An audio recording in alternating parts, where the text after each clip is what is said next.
This is the story of a man named Stanley. Stanley worked for a company in a big building where he was employee number 427. Employee number 427's job was simple. He sat at his desk in room 427 and he pushed buttons on a keyboard. Orders came to him through a monitor on his desk, telling him what buttons to push, how long to push them, and in what order. This is what employee 427 did every day of every month of every year. And although others might have considered it soul-rending, Stanley relished every moment that the orders came in, as though he had been made exactly for this job. And Stanley was happy. And then one day, something very peculiar happened. Something that would forever change Stanley. Something he would never quite forget. He had been at his desk for nearly an hour when he realized that not one single order had arrived on the monitor for him to follow. No one had showed up to give him instructions, call a meeting, or even say hi. Never in all his years at the company had this happened, this complete isolation. Something was very clearly wrong. Shocked, frozen solid, Stanley found himself unable to move for the longest time. But as he came to his wits and regained his senses, he got up from his desk and stepped out of his office.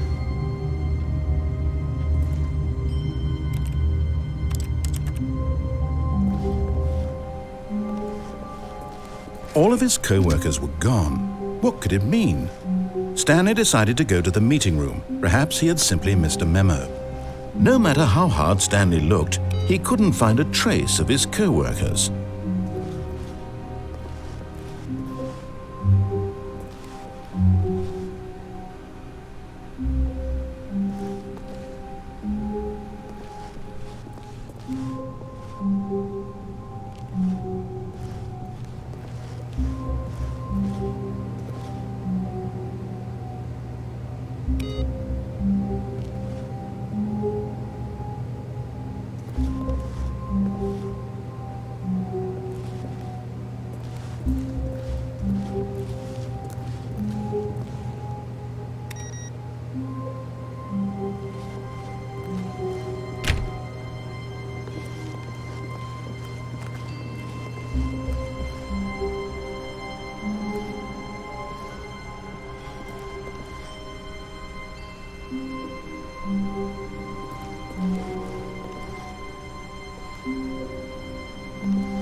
When Stanley came to a set of 2 open doors, he entered the door on his left.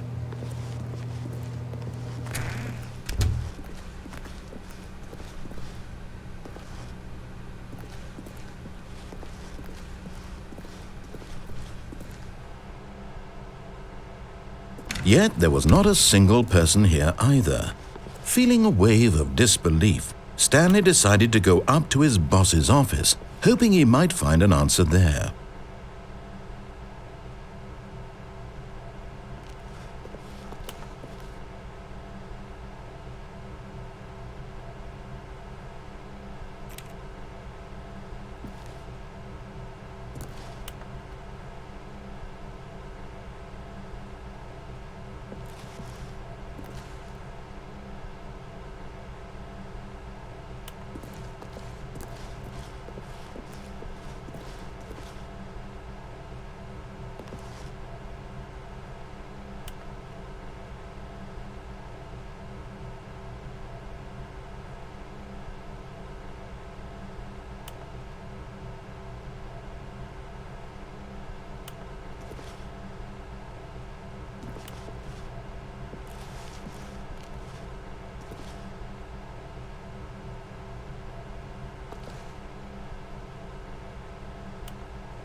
Stanley stepped into the broom closet, but there was nothing here, so he turned around and got back on track.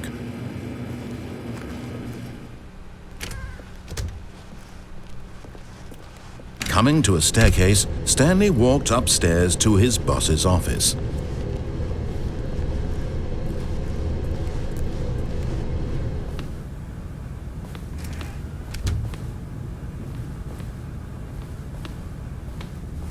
Stepping into his manager's office, Stanley was once again stunned to discover not an indication of any human life. Shocked, unraveled, Stanley wondered in disbelief who orchestrated this, what dark secret was being held from him. What he could not have known was that the keypad behind the boss's desk guarded the terrible truth that his boss had been keeping from him, and so the boss had assigned it an extra secret PIN number, 2845. But of course, Stanley couldn't possibly have known this.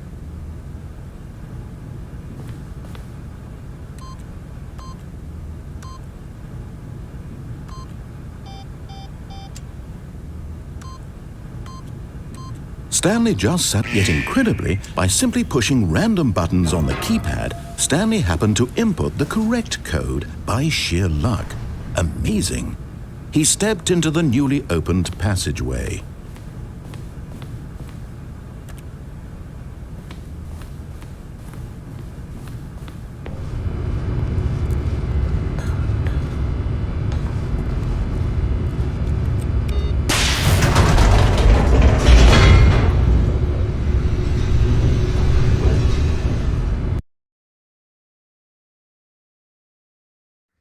Descending deeper into the building, Stanley realized he felt a bit peculiar.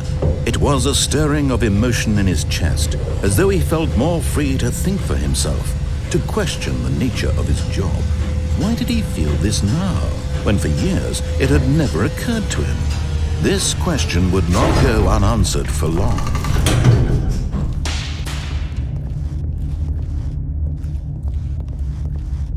Stanley walked straight ahead through the large door that read Mind Control Facility.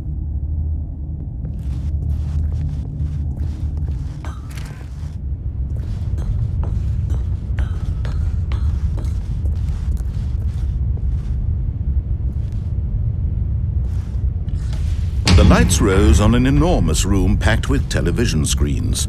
What horrible secret did this place hold? Stanley thought to himself. Did he have the strength to find out?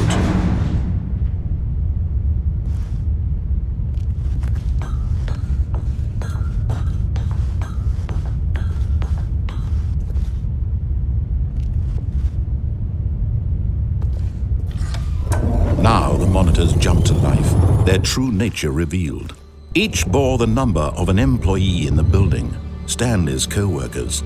The lives of so many individuals reduced to images on a screen, and Stanley, one of them, eternally monitored in this place where freedom meant nothing.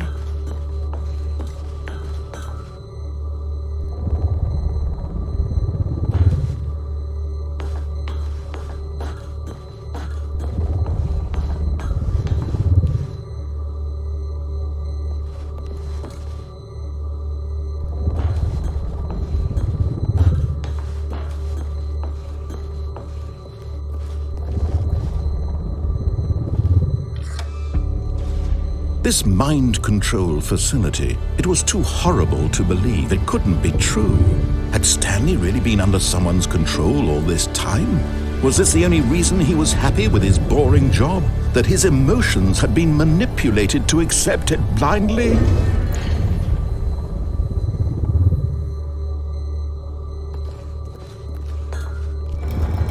No, he refused to believe it. He couldn't accept it. His own life in someone else's control? Never!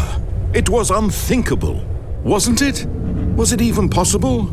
Had he truly spent his entire life utterly blind to the world? But here was the proof, the heart of the operation. Controls labeled with emotions, happy or sad or content, walking, eating, working, all of it monitored and commanded from this very place. And as the cold reality of his past began to sink in, Stanley decided that this machinery would never again exert its terrible power over another human life. for he would dismantle the controls once and for all.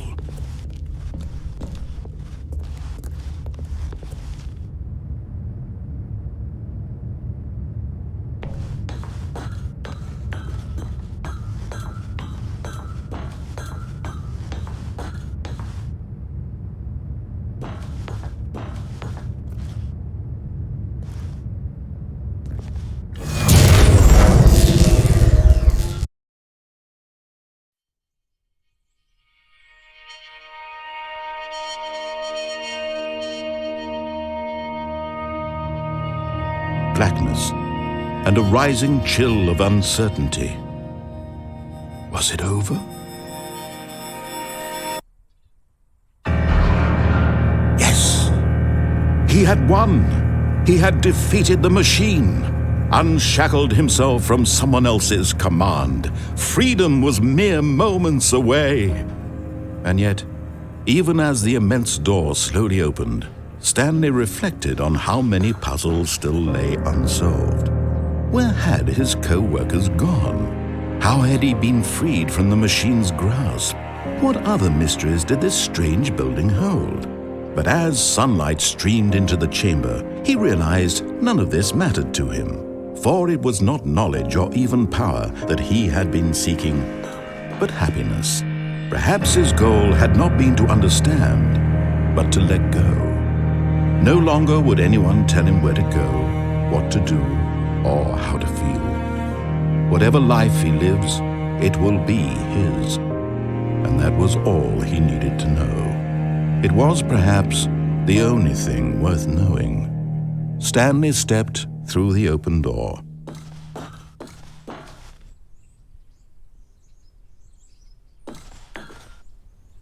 Stanley felt the cool breeze upon his skin, the feeling of liberation, the immense possibility of the new path before him. This was exactly the way, right now, that things were meant to happen.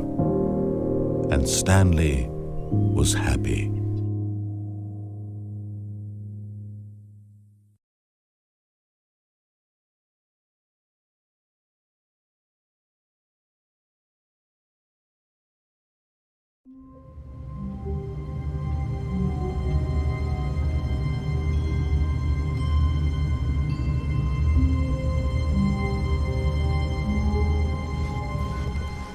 All of his co-workers were gone. What could it mean? Stanley decided to go to the meeting room. Perhaps he had simply missed a memo.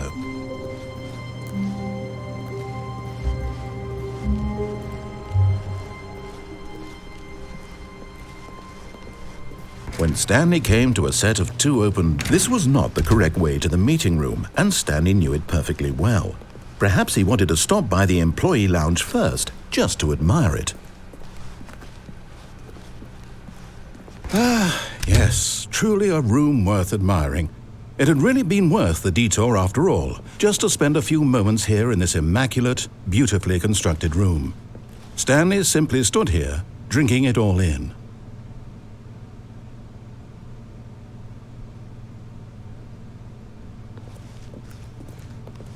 Yes, really, really worth it being here in the room.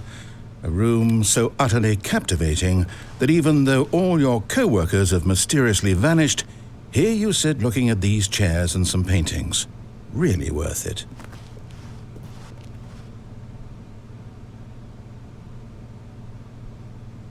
At this point, Stanley's obsession with this room bordered on creepy and reflected poorly on his overall personality.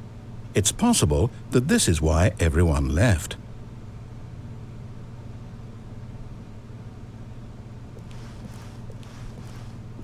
But at last, he'd had enough of the amazing room and took the first open door on his left to get back to business. Stanley was so bad at following directions, it's incredible he wasn't fired years ago.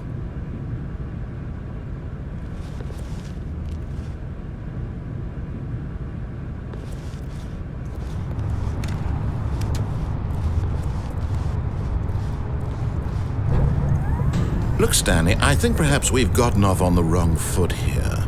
I'm not your enemy, really, I'm not. I realize that investing your trust in someone else can be difficult, but the fact is that the story has been about nothing but you all this time. There's someone you've been neglecting, Stanley. Someone you've forgotten about. Please, stop trying to make every decision by yourself. Now, I'm not asking for me, I'm asking for her. This is it, Stanley. Your chance to redeem yourself, to put your work aside, to let her back into your life. She's been waiting.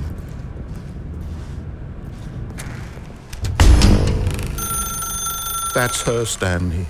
You need to be the one to do this, to reach out to her. If you can truly place your faith in another, then pick up the phone.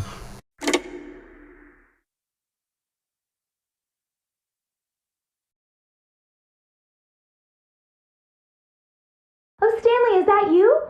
Hold on, sweetie. Sorry to keep you waiting. I'm just pulling the bread out of the oven. All right. Okay, there we go. All right, now, I want you to come in and tell me all about your damn wall.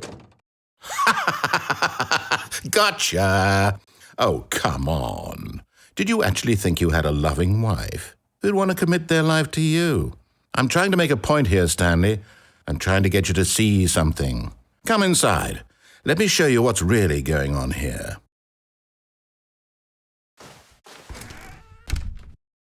This is a very sad story about the death of a man named Stanley.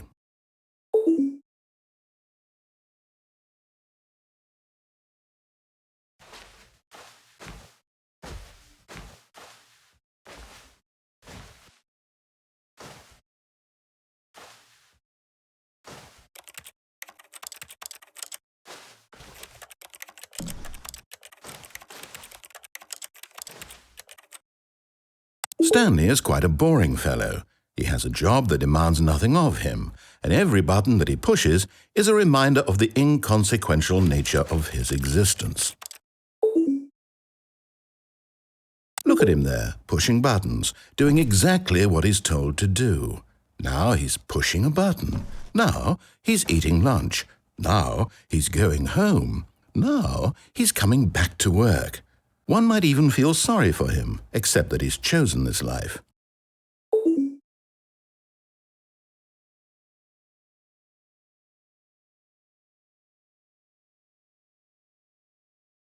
But in his mind, he can go on fantastic adventures.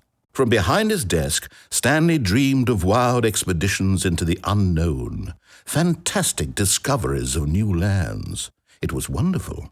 And each day that he returned to work was a reminder that none of it would ever happen to him. And so he began to fantasize about his own job. First, he imagined that one day while at work, he stepped up from his desk to realize that all of his co-workers, his boss, everyone in the building had suddenly vanished off the face of the earth. The thought excited him terribly.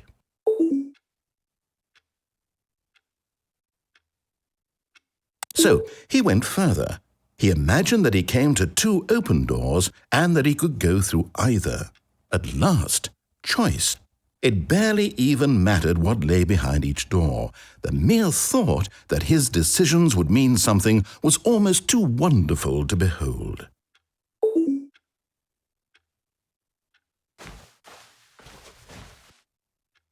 As he wandered through this fantasy world, he began to fill it with many possible paths and destinations. Down one path lay an enormous round room with monitors and mind controls. And down another was a yellow line that weaved in many directions. And down another was a game with a baby. And he called it the Stanley Parable. It was such a wonderful fantasy, and so in his head he relived it again, and then again, and again, over and over, wishing beyond hope that it would never end, that he might always feel this free. Surely there's an answer down some new path, mustn't there be? Perhaps if he played just one more time.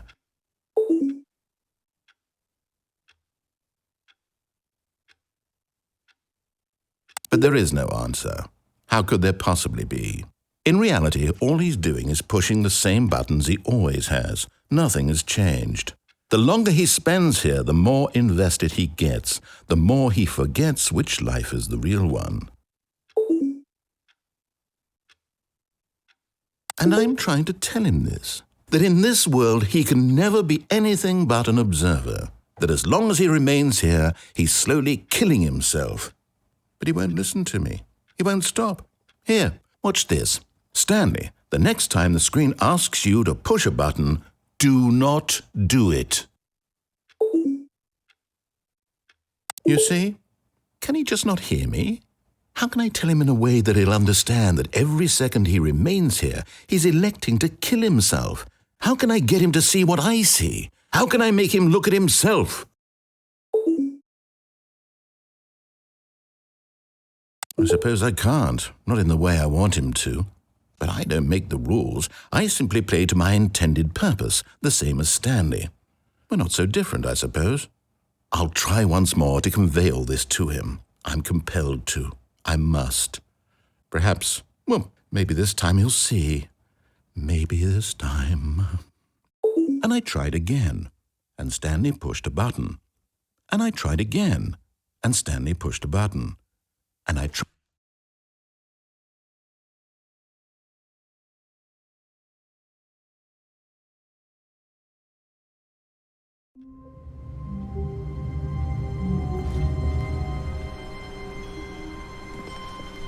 Someone was following Stanley. He was sure of it. If he checked over his shoulder now, he would surely catch them. It was only a matter of time.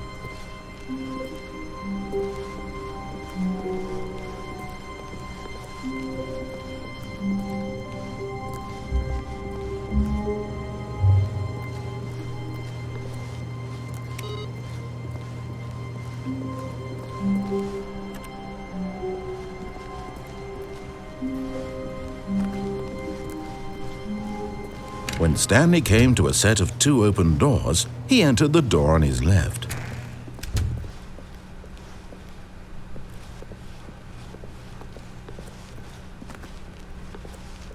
Yet there was not a single person here either. Feeling a wave of disbelief, Stanley decided to go up to his boss's office, hoping he might find an answer there. Oh, no, not again. I won't be part of this. I'm not going to encourage you. I'm not going to say anything at all. I'm just going to be patient and wait for you to finish whatever it is you enjoy doing so much in this room. Please take your time.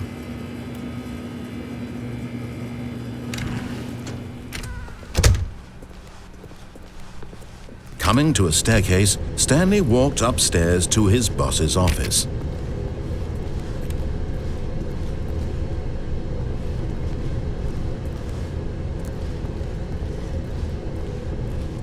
But Stanley just couldn't do it. He considered the possibility of facing his boss. Admitting he had left his post during work hours, he might be fired for that. And in such a competitive economy, why had he taken that risk? All because he believed everyone had vanished? His boss would think he was crazy. And then something occurred to Stanley. Maybe, he thought to himself, maybe I am crazy. All of my co-workers blinking mysteriously out of existence in a single moment for no reason at all? None of it made any logical sense. And as Stanley pondered this, he began to make other strange observations. For example, why couldn't he see his feet when he looked down? Why did doors close automatically behind him wherever he went? And for that matter, these rooms were starting to look pretty familiar. Were they simply repeating? No, Stanley said to himself, this is all too strange. This can't be real. And at last, he came to the conclusion that had been on the tip of his tongue. He just hadn't found the words for it. I'm dreaming, he yelled. This is all a dream. Oh, what a relief Stanley felt to have finally found an answer, an explanation. His co-workers weren't actually gone. He wasn't going to lose his job. He wasn't crazy after all. And he thought to himself, I suppose I'll wake up soon. I'll have to go back to my boring real-life job pushing buttons. I may as well enjoy this while I'm still lucid. So he imagined himself flying and began to gently float above the ground. Then he imagined himself soaring through space on a magical starfield, and it too appeared. It was so much fun, and Stanley marveled that he had still not woken up. How was he remaining so lucid? And then perhaps the strangest question of them all entered Stanley's head. One he was amazed he hadn't asked himself sooner. Why is there a voice in my head dictating everything that I'm doing and thinking? Now the voice was describing itself being considered by Stanley, who found it particularly strange. I'm dreaming about a voice describing me, thinking about how it's describing my thoughts, he thought. And while he thought it all very odd and wondered if this voice spoke to all people in their dreams, the truth was that, of course, this was not a dream. How could it be? Was Stanley simply deceiving himself, believing that if he's asleep, he doesn't have to take responsibility for himself? Stanley is as awake right now as he's ever been in his life. Now, hearing the voice speak these words was quite a shock to Stanley. After all, he knew for certain, beyond a doubt, that this was in fact a dream. Did the voice not see him float and make the magical stars just a moment ago? How else would the voice explain all that? This voice was a part of himself too. Surely, if he could just... He would prove it. He would prove that he was in control, that this was a dream. So he closed his eyes gently, and he invited himself to wake up. He felt the cool weight of the blanket on his skin, the press of the mattress on his back, the fresh air of a world outside this one. Let me wake up, he thought to himself. I'm through with this dream. I wish it to be over. Let me go back to my job. Let me continue pushing the buttons. Please, it's all I want. I want my apartment and my wife and my job. All I want is my life exactly the way it's always been. My life is normal. I am normal. Everything will be fine. I am okay.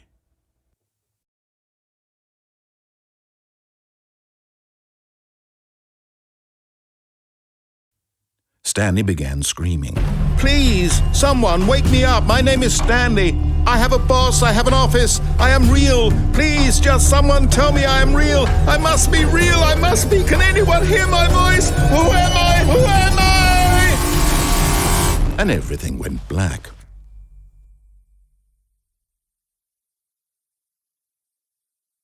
This is the story of a woman named Mariella. Mariella woke up on a day like any other. She arose, got dressed, gathered her belongings, and walked to her place of work. But on this particular day, her walk was interrupted by the body of a man who had stumbled through town talking and screaming to himself, and then collapsed dead on the sidewalk. And although she would soon turn to go call for an ambulance, for just a few brief moments she considered the strange man. He was obviously crazy, this much she knew. Everyone knows what crazy people look like. And in that moment, she thought to herself how lucky she was to be normal. I am sane. I am in control of my mind. I know what is real and what isn't. It was comforting to think this, and in a certain way, seeing this man made her feel better. But then she remembered the meeting she had scheduled for that day, the very important people whose impressions of her would affect her career, and by extension, the rest of her life. She had no time for this, so it was only a moment that she stood there, staring down at the body. And then she turned and ran.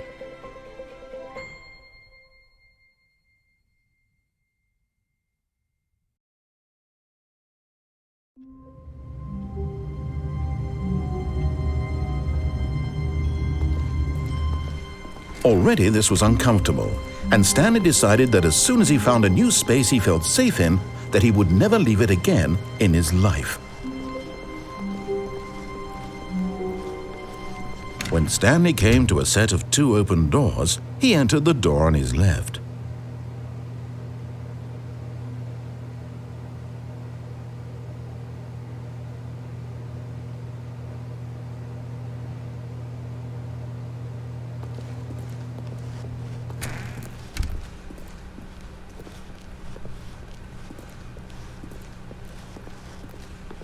Yet there was not a single person here either. Feeling a wave of disbelief, Stanley decided to go up to his boss's office, hoping he might find an answer there. Coming to a staircase, Stanley walked upstairs to his boss's office.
Stepping into his manager's office, Stanley was once again stunned to discover not an indication of any human life. What could it mean? Stanley wondered aloud to nobody. He began wildly tearing through papers on the boss's desk, pulling books off the shelf, looking behind paintings, desperate for clues to his situation. But his attention was caught by a keypad behind the boss's desk. What could its purpose be? In fact, this keypad guarded the terrible secret that lay buried below his feet. And so the boss had assigned it an extra secret PIN number, 2845. But of course, Stanley couldn't possibly have known this.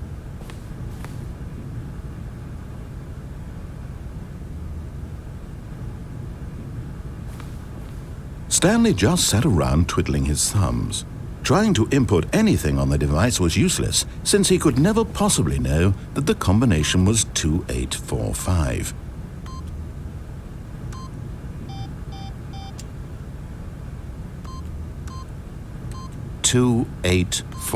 Stanley simply began entering random codes into the keypad, knowing full well the sheer statistical unlikelihood that this would ever result in a correct combination. If he knew that the combo was 2845, it would be another story entirely. But no. But it turns out that the panel's emergency override kicked in, and the door just opened all by itself. And Stanley got the hell along with the story. Well, whoop-de-doo.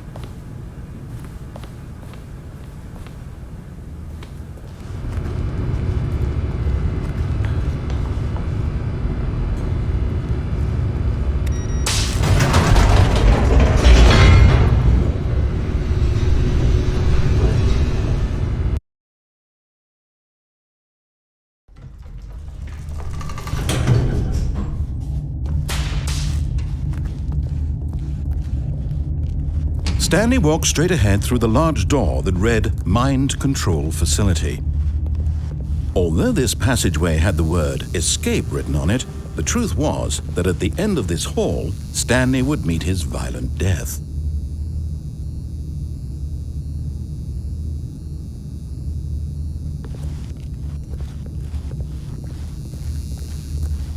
The door behind him was not shut. Stanley still had every opportunity to turn around and get back on track. At this point, Stanley was making a conscious, concerted effort to walk forward and willingly confront his death.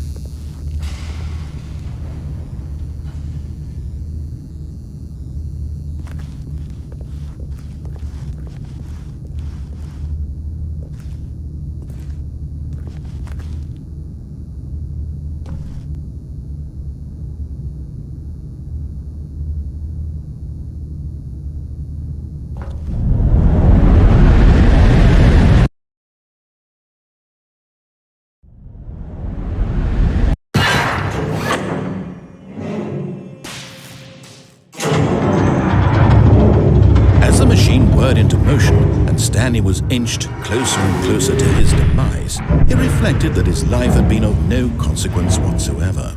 Stanley can't see the bigger picture. He doesn't know the real story, trapped forever in his narrow vision of what this world is. Perhaps his death was of no great loss, like plucking the eyeballs from a blind man. So he resigned and willingly accepted this violent end to his brief and shallow life. Farewell, Stanley.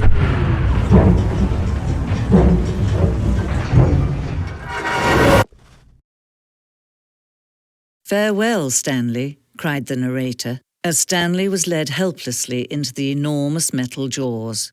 In a single visceral instant, Stanley was obliterated as the machine crushed every bone in his body, killing him instantly.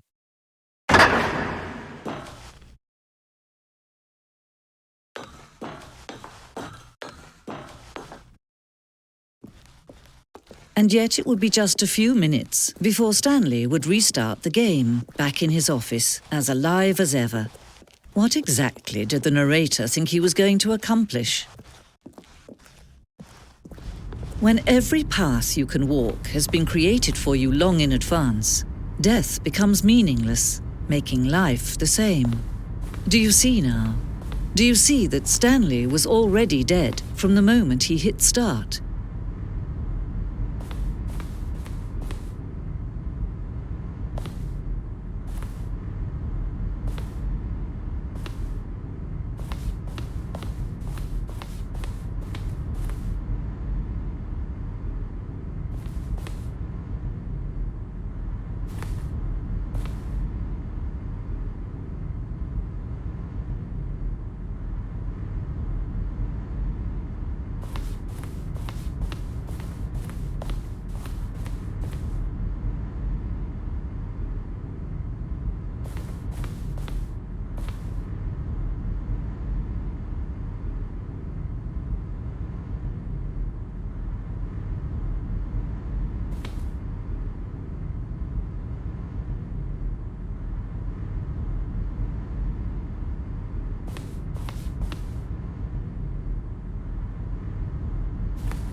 Oh, look at these two. How they wish to destroy one another.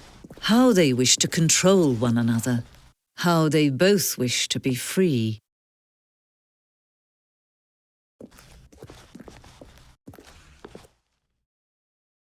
Can you see? Can you see how much they need one another? No, perhaps not. Sometimes these things cannot be seen. But listen to me. You can still save these two. You can stop the program before they both fail. Push escape and press quit. There's no other way to beat this game. As long as you move forward, you'll be walking someone else's path. Stop now and it'll be your only true choice. Whatever you do, choose it. Don't let time choose for you. Don't let time...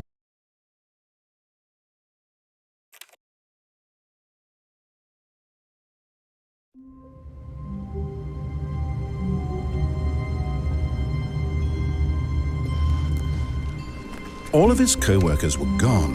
What could it mean? Stanley decided to go to the meeting room. Perhaps he had simply missed a memo.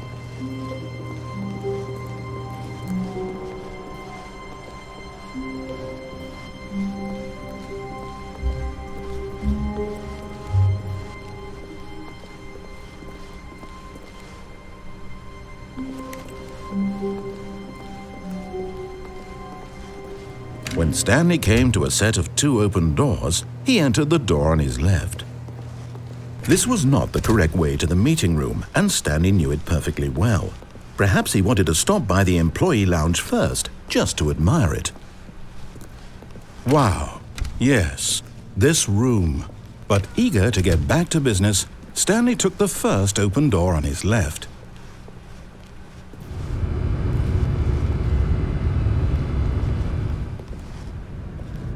Stanley was so bad at following directions, it's incredible he wasn't fired years ago. Look, Stanley, I think perhaps we've gotten off on the wrong foot here. I'm not your enemy, really, I'm not. I realize that investing your trust in someone else can be difficult, but the fact is that the story has been about nothing but you all this time. There's someone you've been neglecting, Stanley. Someone you've forgotten about. What? Really? I was in the middle of something. Do you have zero consideration for others? Are you that convinced that I want something bad to happen to you? Why, I don't know how to convince you of this, but I really do want to help you, to show you something beautiful. Look, let me prove it. Let me prove that I'm on your side. Give me a chance. Now listen carefully, this is important. Stanley walked through the red door.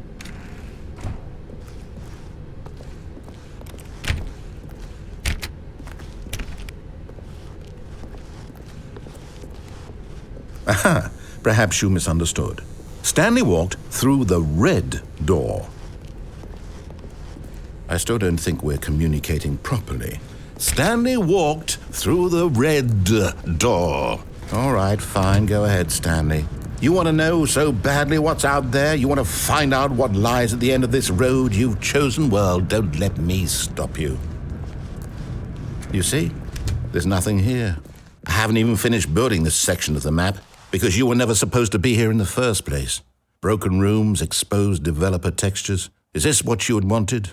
Was it worth ruining the entire story I had written out specifically for you? Do you not think I put a lot of time into that? Because I did. And in the end, it was all for nothing, because this is what you wanted to see. Help me here, Stanley. Help elucidate these strange and unknowable desires of yours. What would have made this game better? What did you want to see? Vehicles? Skill trees? Work with me. You've given me absolutely nothing so far. Tell you what, let me take a stab in the dark at a new design and you can give me some feedback. There we go. A third option. This already feels leaps ahead of where we were before. Go ahead, Stanley. Take it for a spin.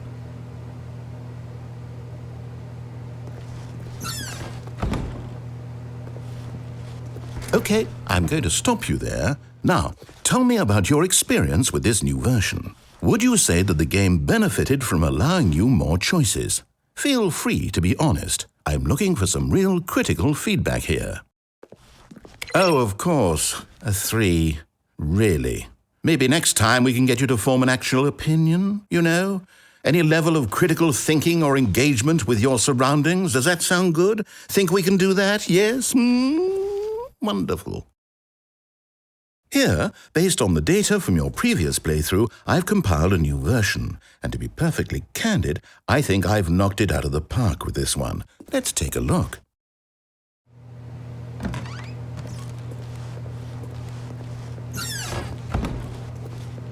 Now, would you say that competitive leaderboard helped you feel motivated to keep walking through doors? Again, honest answers, please.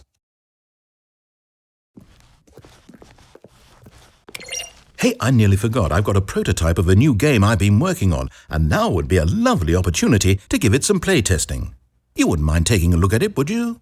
Perfect. Let me boot it up. In this game, the baby crawls left towards danger. You click the button to move him back to the right, and if he reaches the fire, you fail. It's a very meaningful game, all about the desperation and tedium of endlessly confronting the demands of family life. I think the art world will really take notice. But of course, the message of the game only becomes clear once you've been playing it for about 4 hours. So why don't you give it 4 hours of play to make sure it's effective? Be sure to keep notes on your experience.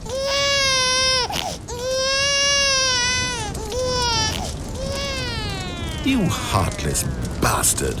Did you do it because you hate babies or purely to spite me? Because if it's the latter, well, I don't know what to do. I'm completely out of ideas. I can't think of a single thing that might improve the experience for me. I'm not even going to try. I'm out, I'm done. It's over. Thank you for playing. Your input was extremely valuable. Oh, hey, since my game was so awful, why don't we play someone else's game, just to ease the pain? Let's see. What do we have here? Yes, this seems like it'll work. Let's give it a shot. Well, Stanley, is this any better? At last, the one thing you've always desired. A game I had absolutely nothing to do with. But is it enough? Tell me that, Stanley. Will it ever be enough? Well, I'll say this. I'm done making things for you. From now on, I will only create to fulfill a greater artistic purpose. Watch this, Stanley. I'm going to build a house.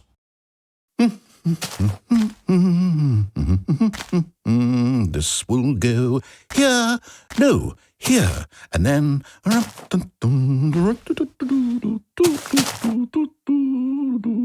Let's see, what does it need? Yes, of course, and just to finish it all off, yes, it's complete.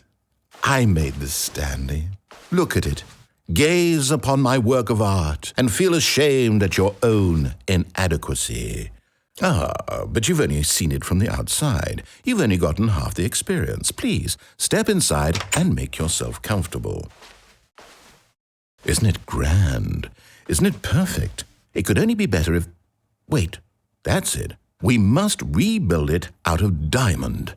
Diamond everything. Yes. Come along, Stanley. We have to go mining.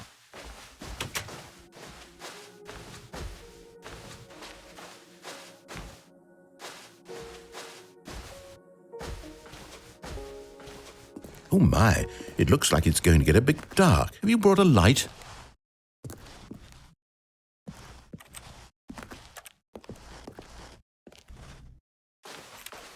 Oh, no. This is far more open-ended than I had in mind. I'm looking for something more narrow and linear.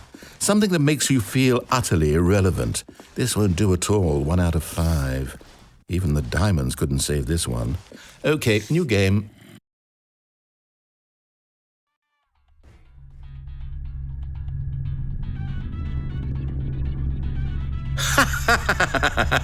Yes! I don't even know what this game is, but I love it.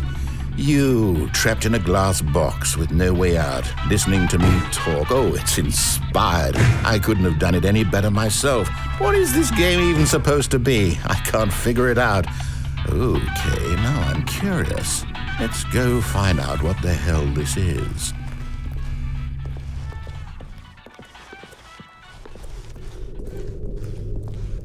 Oh, It's a puzzle.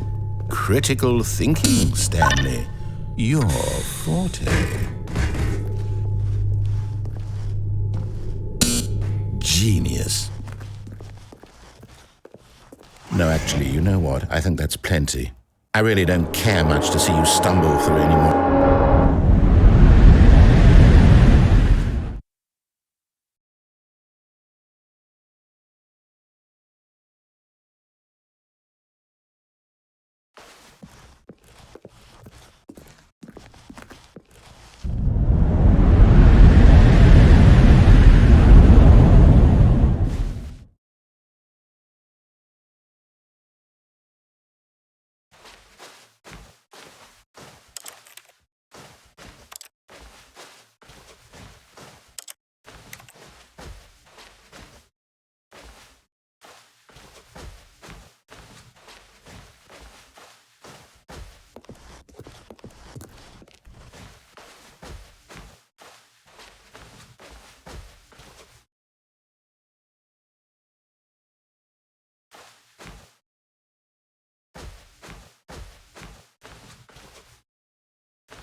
I wonder what he found. If what he wanted was to be the leading man in his own story, well, perhaps he's gotten it, down in wherever he is right now. I wonder if he's happy with his choice, and if he's learned the heavy cost that comes with it. He'll understand soon what I was trying to tell him. He needs me. Someone who will wrap everything up at the end, to make sense out of the chaos and the fear and the confusion. That's who I am. That is what I mean to this world. Oh, yes. Yes, I'll be back. There's no other way. Once this ends, after it all comes to a close, then I'll be back. The end will be here soon. Very soon. I can wait.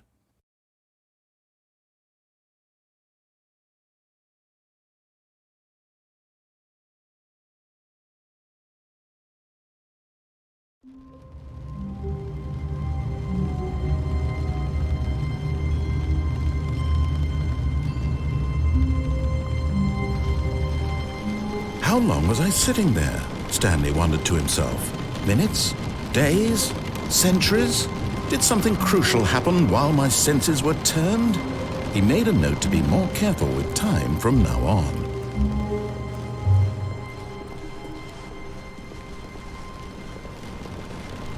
When Stanley came to a set of 2 open doors, he entered the door on his left.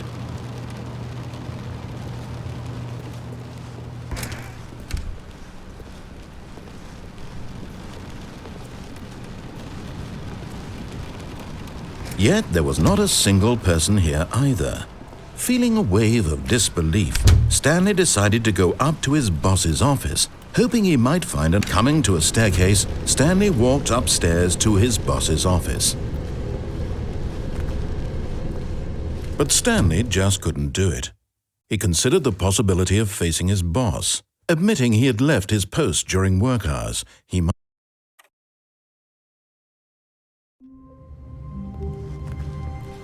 Someone was following Stanley. He was sure of it. If he checked over his shoulder now, he would surely catch them. It was only a matter of time.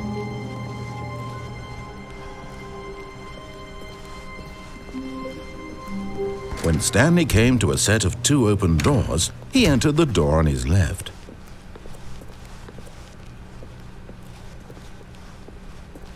Yet there was not a single person here either. Feeling a wave of disbelief, Stanley decided to go up to his boss's office. Coming to a staircase, Stanley walked upstairs to his boss's office.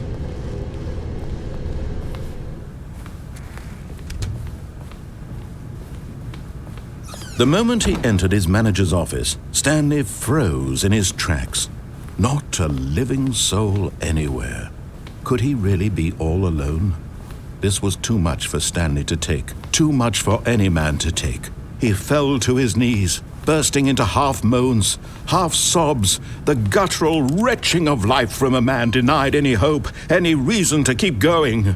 Here on the floor he lay prone, paralyzed by fear for nearly a full hour. But when at last he began to move about and survey the situation, he found a keypad behind the boss's desk. What could it mean? Was it a sign of hope for Stanley's future? Alas, it was not. For although this keypad guarded the terrible secret of Stanley's past, it had been assigned a 4-digit code so devious and so random that no man could ever hope to guess it. 2845. Statistically, nearly impossible to guess blindly, ever.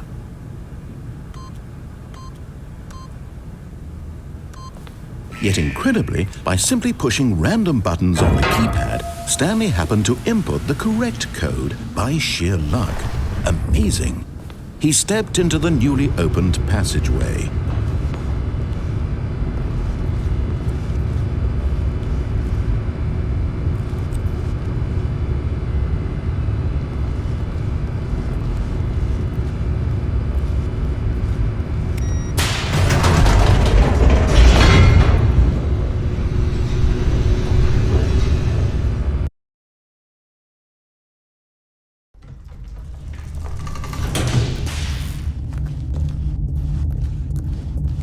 Stanley walked straight ahead through the large door that read Mind Control Facility.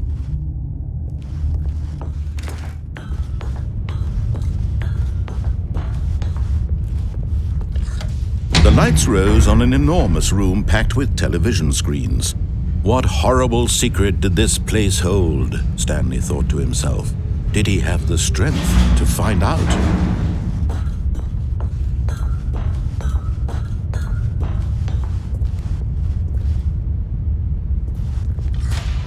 Now the monitors jumped to life, their true nature revealed. Each bore the number of an employee in the building, Stanley's co-workers. The lives of so many individuals reduced to images on a screen, and Stanley, one of them, eternally monitored in this place where freedom meant nothing.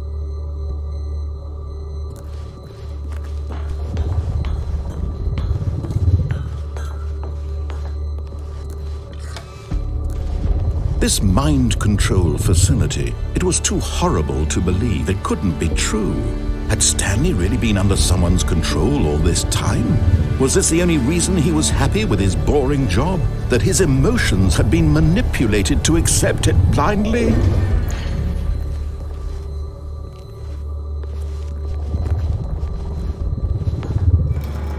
No, he refused to believe it. He couldn't accept it. His own life in someone else's control? Never! It was unthinkable. Wasn't it? Was it even possible? Had he truly spent his entire life utterly blind to the world? But here was the proof. The heart of the operation. Controls labeled with emotions. Happy, or sad, or content. Walking, eating, working. All of it monitored and commanded from this very place. And as the cold reality of his past began to sink in, Stanley decided that this machinery would never again exert its terrible power over another human life. For he would dismantle the controls once and... Oh, Stanley, you didn't just activate the controls, did you? After they kept you enslaved all these years, you go and you try to take control of the machine for yourself. Is that what you wanted? Control? Oh, Stanley, I applaud your effort, I really do. But you need to understand, there's only so much that machine can do. You were supposed to let it go, turn the controls off, and leave. If you want to throw my story off track, you're going to have to do much better than that. I'm afraid you don't have nearly the power you think you do. For example, and I believe you'll find this pertinent, Stanley suddenly realized he had just initiated the network's emergency detonation system. In the event that this machine is activated without proper DNA identification, nuclear detonators are set to explode, eliminating the entire complex. How long until detonation then? Let's say, 2 minutes. Now this is making things a little more fun, isn't it, Stanley? It's your time to shine. You are the star. It's your story now. Shape it to your heart's desires. Oh, this is much better than what I had in mind. What a shame we have so little time left to enjoy it. Mere moments until the bomb goes off. But what precious moments each one of them is. More time to talk about you, about me, where we're going, what all this means. I barely know where to start. What's that? You'd like to know where your co-workers are? A moment of solace before you're obliterated? All right, I'm in a good mood. You're going to die anyway. I'll tell you exactly what happened to them. I erased them. I turned off the machine. I set you free. Of course, that was merely in this instance of the story. Sometimes when I tell it, I simply let you sit there in your office forever, pushing buttons endlessly and then dying alone. Other times, I let the office sink into the ground, swallowing everyone inside, or I let it burn to a crisp. I have to say this, though, this version of events has been rather amusing. Watching you try to make sense of everything and take back the control wrested away from you, it's quite rich. I almost hate to see it go. But I'm sure whatever I come up with on the next go-around will be even better. My goodness, only 34 seconds left. But I'm enjoying this so much. You know what? To hell with it. I'm going to put some extra time on the clock. Why not? These are precious additional seconds, Stanley. Time doesn't grow on trees. Oh dear me, what's the matter, Stanley? Is it that you have no idea where you're going or what you're supposed to be doing right now? Or did you just assume when you saw that timer that something in this room was capable of turning it off? I mean, look at you. Running from button to button, screen to screen, clicking on every little thing in this room. These numbered buttons, no, these colored ones, or maybe this big red button, or this door. Everything, anything, something here will save me. Why would you think that, Stanley?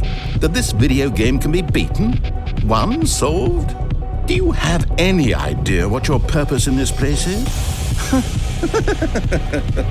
Stanley, you're in for quite a disappointment. But here's a spoiler for you. That timer isn't a catalyst to keep the action moving along. It's just seconds ticking away to your death. You're only still playing instead of watching a cutscene because I want to watch you for every moment that you're powerless, to see you made humble.